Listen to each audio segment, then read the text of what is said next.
Sa pagharap ni former Senator Bong Revilla Jr. sa Sandigan Bayan ay hindi siya nag-plead ng not guilty. Ayon sa kanyang kampo, kailangan para i-verify ang impormasyon laban sa kanya. Grabe naman Mr. Senator, ano? Alam naman ng taong bayan na talagang sangkot ka sa ghost project sa Pandi, Bulacan na nagkakahalaga ng 93 million pesos. Kaya ang ginawa ng Sandigan Bayan Port Division, sila ang nag-plead ng not guilty para kay Senador Bong Revilla. Grabe talaga, ano?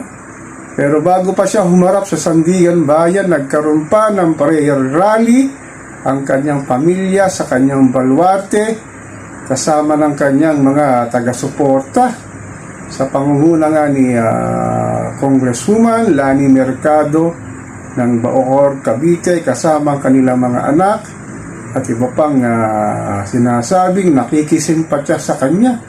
Grabe.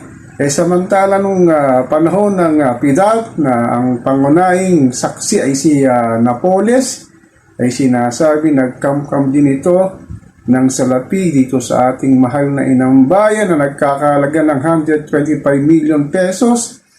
At sinabi na nga ng Korte Suprema na ibalik na ito para sa sinasabing ninakaw na PDAP funds nga anong panahon ni Janet Napoles. Ito na naman, naulit na naman sa ikalawang pagkakataon. Nasangkot siya sa ghost project ng DPWH sa Pandi, Bulacan. At ngayon ay talagang kinatatwa niya ang sabing anomalya na ginawa na naman niya ng sinasabi hindi na siya makakaligtas dito dahil ang pera daw ay dinala sa kanyang bahay sa Cavite.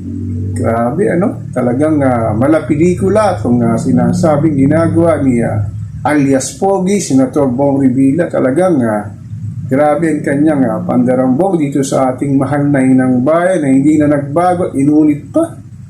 Grabe, ano? Sana matuto tayo sa darating na election sa 2028. Pag ito'y tumakbo na naman sinatay, huwag na natin iboto. Yan kaya lang, ang sabi ng mga nakakarami at ilang mga political analysts, pag daw si Sara Duterte ang nanalong presidente sa 2028, maaari daw itong lumabas na naman sa kulungan.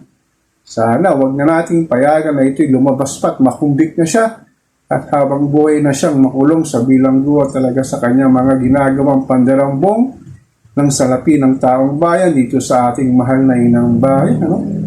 Grabe itong pamilya na ito, masyadong greedy. Sa salapi talagang walang sinasabing ginagawa para mapaganda ang ating mahal na inang bayan. Lalong ilang beses na umupo sa Senado itong si Bong Revilla. Ngunit pasalamat na lang tayo ng tumakbo ito. Noong 2025 hindi na ito nanalo. Sana sa dating panghalalan o sa susunod na halalan sa 2028, wag natin siyang iboto para makabalik sa Senado at matuto na tayo.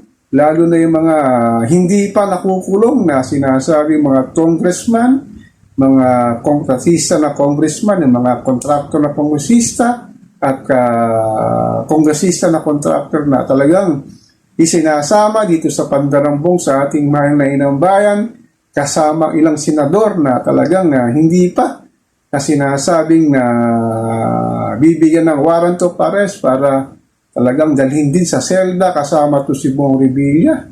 Talagang dapat ay talagang maging vigilante tayo sa mga susunod na araw, linggo, buwan. At huwag sana natin kalimutan itong ginawang pandarambong ng mga politiko dito sa ating mahal na inang bayan.